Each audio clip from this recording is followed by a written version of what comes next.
There are things in the case of missing children, Orrin and Orson West, that you can't look past. Nobody in their right mind would look past them, brushing them off and say, look, these things aren't important. So the first one would be Orrin and Orson West, who were the boys reported missing on the 21st of December 2020. 4 of their siblings were taken on the 19th of December to grandmother and granddad's in Bakersfield, right? So this is weird. Why? Well, 2 biological children and then 2 foster children. Now, why are fostered children allowed outside of the care of the people who are legally their guardians for a period of time? You can't drop foster children off at any old home. And wouldn't adopted children be more like grandchildren than fostered children? Now, okay, kids going to be rambunctious, so you can't have 6 children with the grandparents. Well, it's not like Jacqueline and Trezell had anything to do, so why wouldn't the whole family just go and stay and visit with the grandparents so that there's more adults looking after these children? Don't you think that is absolutely bats? We are supposed to believe that this is perfectly normal, that at some holiday time, who goes to grandmother and grandfather but 2 fostered children along with 2 biological children. Whatever way you try and spin that, that makes absolutely no sense whatsoever to me. I just can't believe that that is normal, natural, and above reproach or suspicion. And the person that these kids are taken to is the person that is saying she last saw Orrin and Orson West, the adopted children, the adopted grandchildren, her legal grandchildren, unlike the foster children.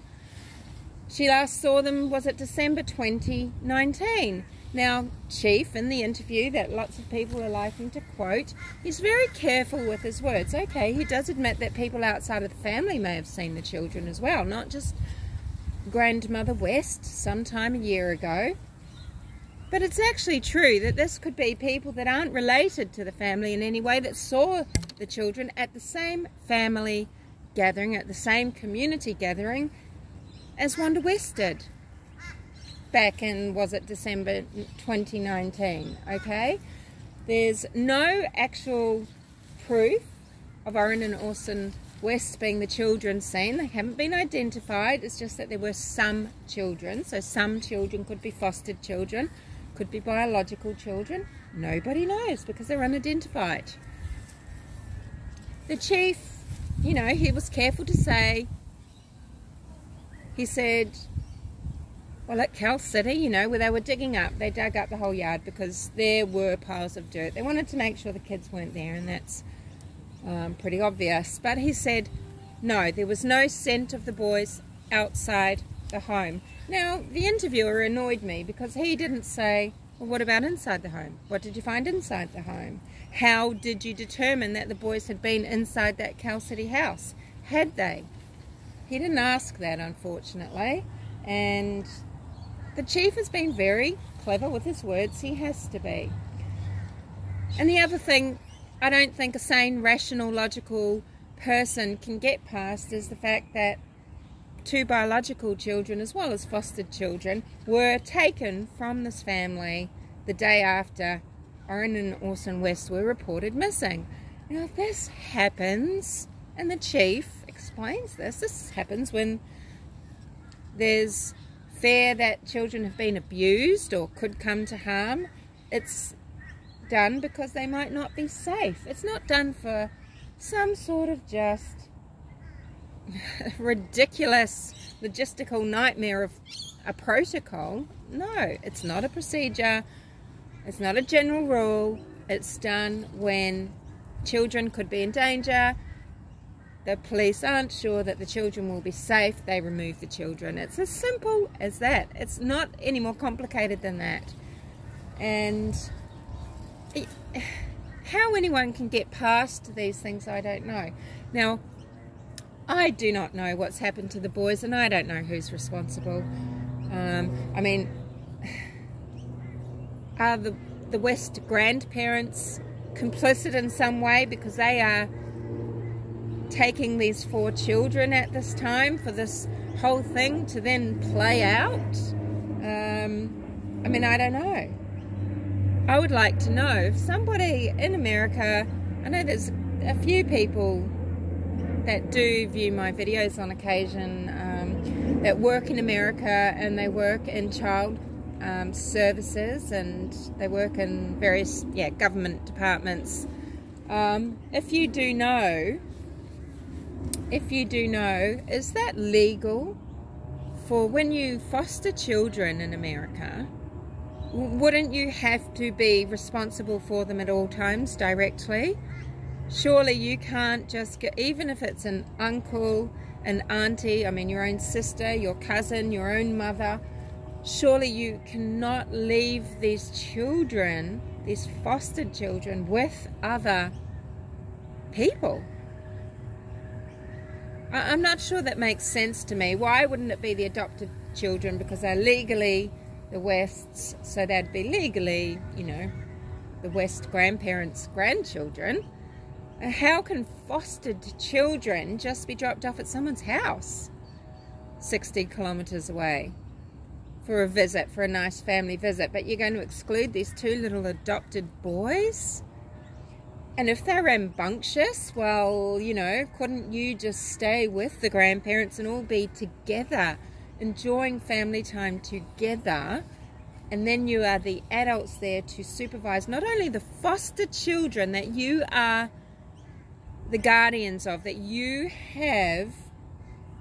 are charged with their care. You have a duty of care to those foster children. Then you are there for all 6 of those children to help out with the care and to supervise.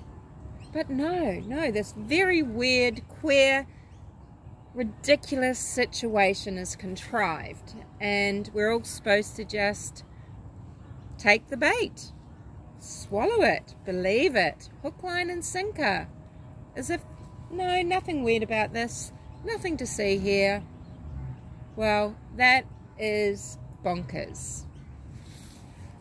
You know, so the chief, okay, might confirm that there's no scent of the boys, no, you know, trace of them outside the home. We don't know if there's trace of them inside the home either, because a question wasn't asked to him directly, and he didn't have to answer it, and he avoided answering it as well, just like he has with all his answers. He was very, very careful, and so he should be.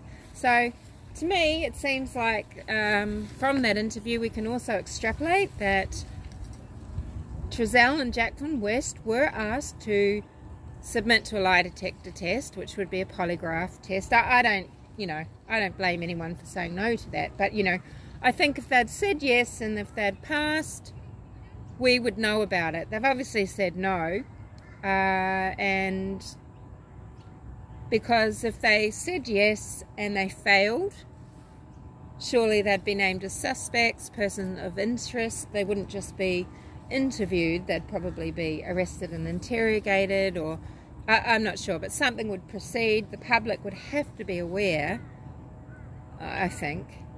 Someone correct me on that again if I'm wrong, but you know, and if they'd taken it and passed, we would hear about it.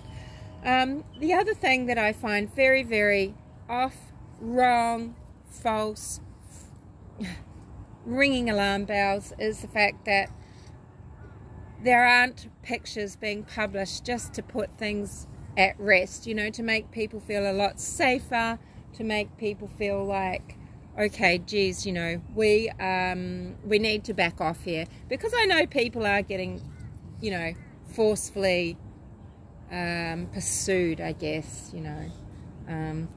That's not something I personally do, obviously. I'm not an investigator. I'm not, as they say, you know, platform sandals on the ground. I'm a viewer who commentates on things that interest me. Often they are missing persons cases. And, you know, this could, though, take a whole lot of heat off a whole lot of people. You know, we live in an era where, okay, yes, we've had lockdowns, we've had long times, you know, this sort of bullshit, right? Masks and isolation and things. But, you know, we've got iPads or what have you, which we can FaceTime on. We can FaceTime on our phones. And grandparents love to hear from their children. And when you move into a new home, into a new town, you share that life change with your family. You share it with your parents. So, you know, there's photos of you and the kids moving in, getting your rooms ready. Hey, Grandma, this is what my new room looks like. Wouldn't Orson and Orrin West be so thrilled to, oh, this is exciting, and we're setting up our new bedroom, and this is where we do our schooling with Mummy. And, you know, you go there and you connect to services in your new town, and you take your children in, you find a family GP that you're comfortable with, and you take the family in. You know, you move your medical records. You do all sorts of things, and for no sighting at all, I mean, okay, for even the most reclusive of people, this is not right. This is crazy. This is crazy. Someone would be able to come forward and say, no, I've definitely seen this family, you know, a young couple of, you know, a young married couple, reasonably young, with 6 children. I mean, they stood out. I saw them down the local shops. They were in the grocery store. I've seen Jacqueline with Orrin and Orson at the shops, you know. I've seen her buying school supplies. She had whatever children with her. They would be seen. There would be CCTV from all sorts of businesses seeing these kids all the time. Sometimes she'd be driving around getting fuel in her vehicle, and the kids would be in the car, and you'd clearly see them. There would be... This is the age we live in, even in, you know, a town that's still being developed and everything like Cal City. There's cameras everywhere. I mean, obviously, because there's cameras even surrounding that home. And these children haven't been seen. We don't know when the proof of life is.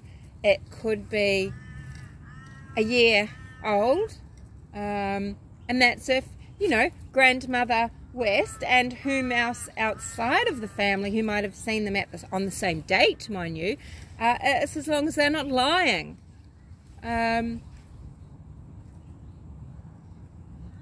It's just super unusual. You know, even if it's not a lot of photos, there would be photos. Here we are in our new home, we arrived. That would be sent out. Okay, you might not post it onto Facebook. Maybe like Jacqueline, you only post things like Winnie the Pooh. Ridiculous, doesn't suit her at all. And maybe, you know, you're not really much of a social media person. I mean, I only do YouTube, that's it. I don't tweet, I don't have Insta, I don't do Facebook, I do nothing. I just do this. You know, but even so, there would be a photograph. There would be a photograph sent. Here we are. Here's the 6 children together sitting around. You know, you photograph meals. You photograph silly things your children do. You take short videos.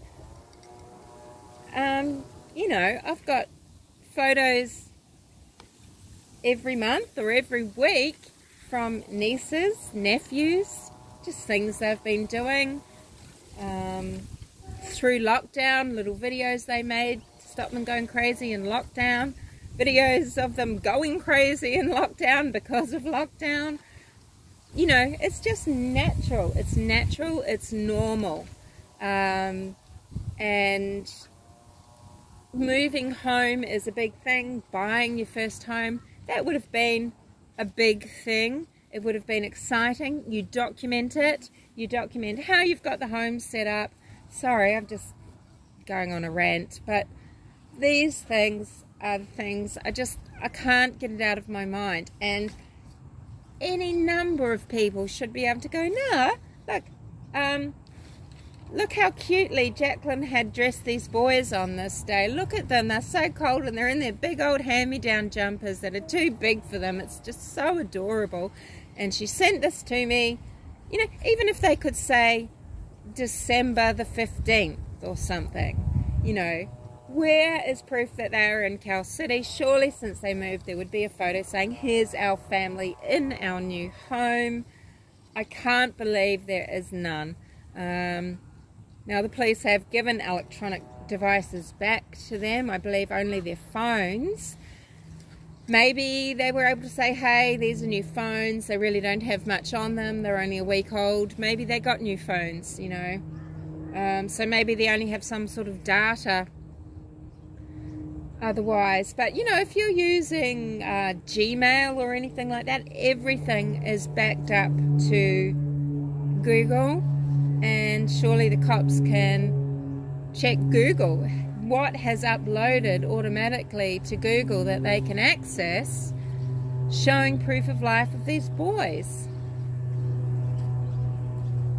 Where are the email updates or the texts? Are there texts just saying, oh, you know, today Orson lost a tooth, you know, Orrin got the tooth fairy arrived to him today, you know, in the last year? There should be shitloads of things like this. Little boys like that, little boys and girls, you know, but little boys, they change so much. They metamorphosize, you know. You clearly, there's so many exciting phases of childhood at that time, and it's a precious time, and parents treasure it.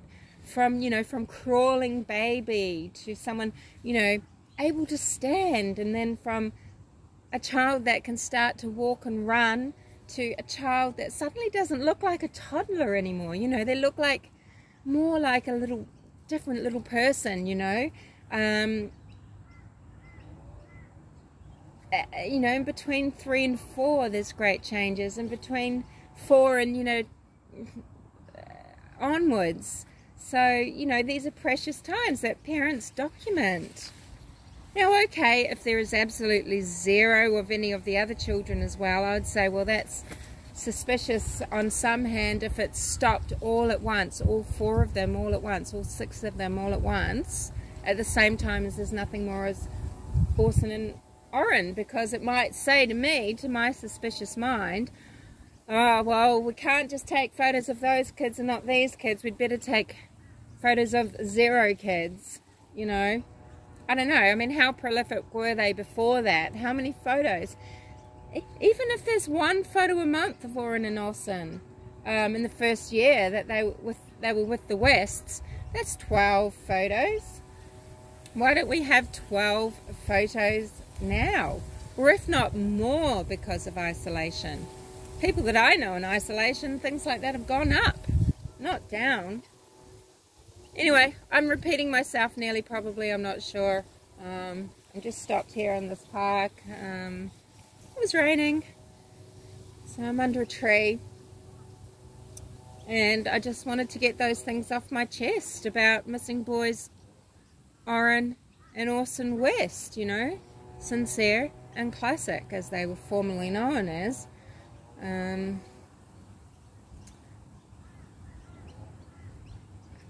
I don't know what happened. I don't know if there's been an accident at some point way in the past, and this has been some sort of conspiracy. I don't know if they were taken from the yard, but what I feel is they were never there at Cal City, and we actually don't know when they were last determined to be with the Wests. Okay, I just can't wrap my head around the fact that they were alive and well with the Wests on December 21st. It just defies logic to me, just based on the things that I've talked about. You know, I don't care about, you know, what good standing someone has been in their past, or if they've got a record of criminal activity in the past. Neither of those things tell me one person or another is more or less likely to be responsible for 2 children going missing. I mean, I'm not making any judgments like that at all.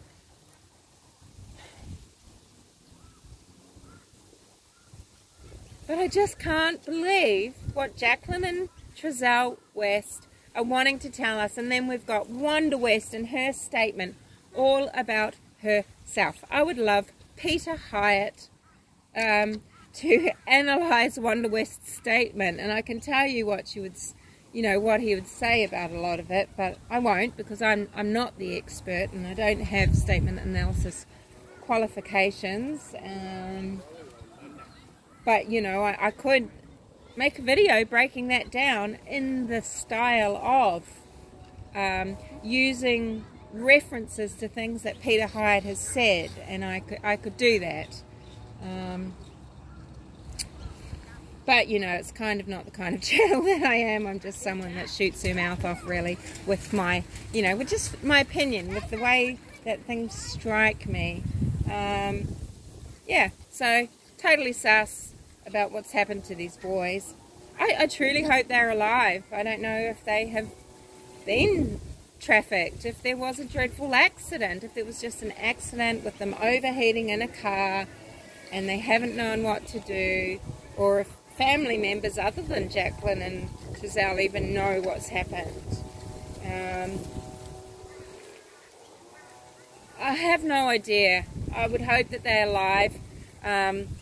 Some snake recently tried to tell me what I thought about it, telling me that I can't wait for the boys to be found dead and I just want that drama. I mean, nothing is more obscene and despicable and abominable to me. You're just a disgusting person because you're a snake. You know who you are. You're a snake in the grass. You're a professional agitator, and you know that to be true. No one wants these children to be dead or harmed. You have to think, if they are alive, well, what is their life like every minute of the day? What do they wake up to? Where are they? Are they in loving care of someone that just wanted children? Or are they trafficked in the true sense of the word, which means that they are being used by people? We don't know. And it's painful to think of. If you try and put yourself in those boys' shoes, either what they might have gone through, a dying process. A dying process is fucking awful, no matter how it happens. No matter if it's an accident, if it's a violent act, or they are suffering because they might be being abused every day. But whatever it is, we need to get to the truth, and just by being obstructive purposefully, there's a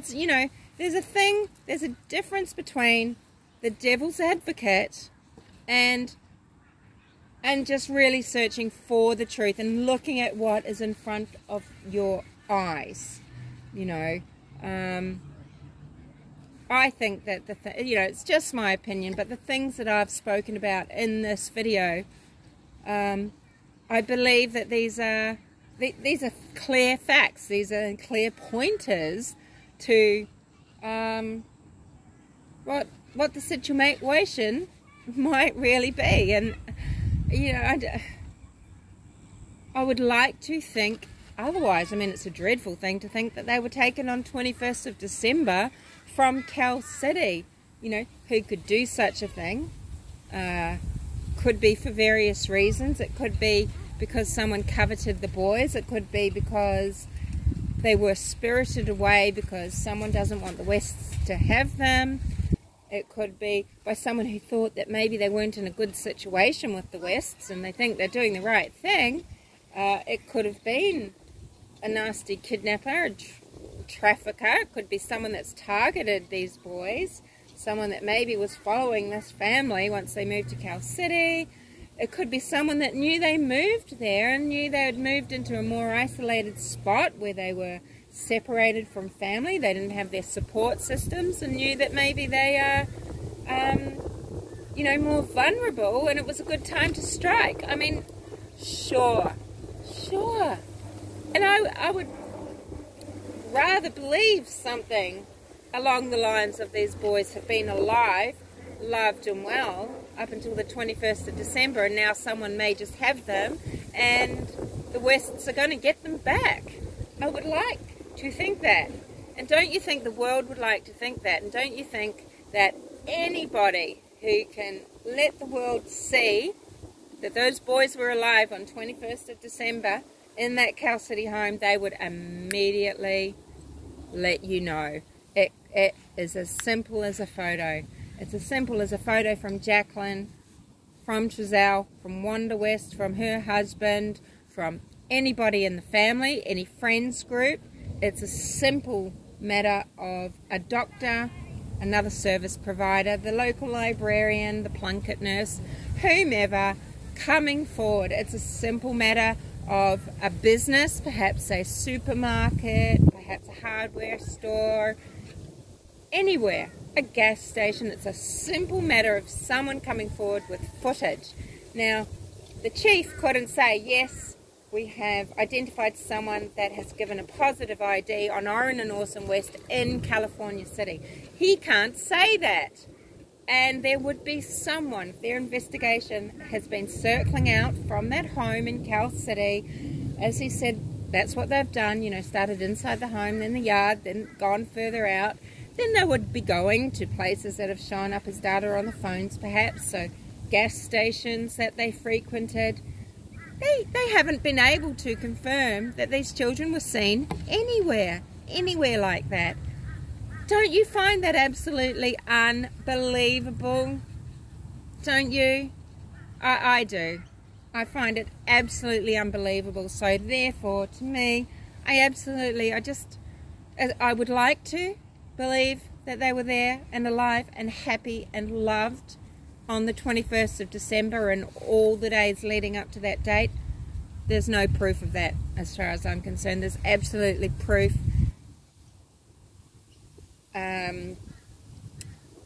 The proof ends at a certain time, and that is when the chief is saying that these kids were last seen, and it seems to be that that was 2019.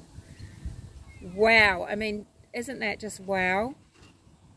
This has gone on long enough. This has gone on about 4 times as long as it needed to go on, but I'm glad I got that off my chest. That's what I'm thinking about the Wests at this stage. That's what I'm thinking about little Orrin and Orson. Now, I brought up a long time ago, I just questioned, does one of these little boys have fetal alcohol spectrum disorder?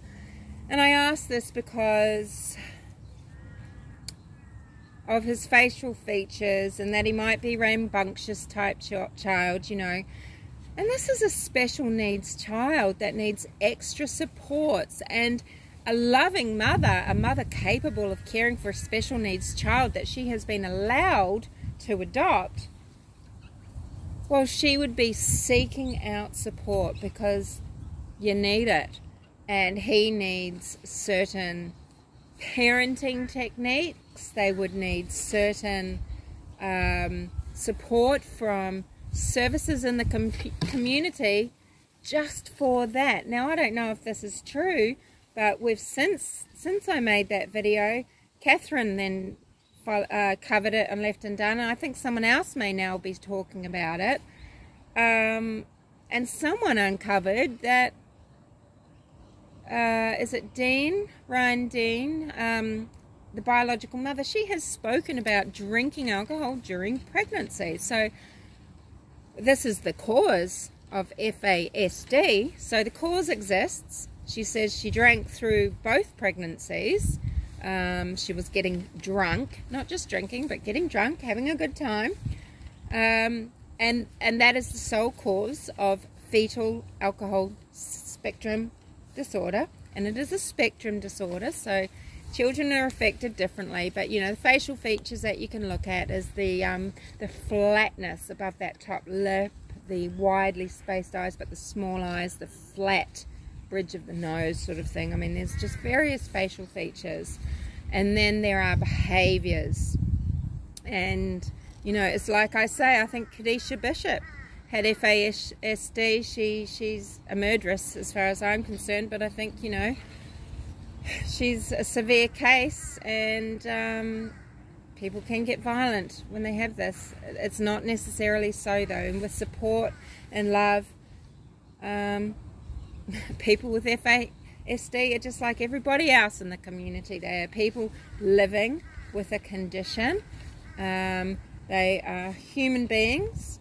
They are alive and justified to life as much as any other person. But you know, they do sometimes have special needs, and these needs can vary greatly. But a young child, it's very important that they would be getting support early, you know, with cognitive behavior therapy and that sort of thing. So I could be wrong, but an undiagnosed or perhaps just untreated child, I'm not saying treatment as in there's a treatment, give them a pill, it goes away. I mean as in a child not receiving that special care and attention that is based on their needs. Yeah, they're going to have behavioural issues. They're going to be difficult to handle maybe. They're going to have emotional mood swings. They're going to have all sorts of problems possibly with outbreaks of frustration and violence, maybe with communication issues of all types. So, you know, has this been a problem? Have they not realised what they're taking on? And has something happened in the home because, you know, people haven't coped? Who knows? But then why is it 2 children going missing? This doesn't make sense. And I still, even if they were alive, I'm just going to go back to it once more, even if they're alive and well on December the 21st last year, why are they excluded from family time with the grandparents? I find that is just so bizarre and disgusting. Anyway, I'll see you later.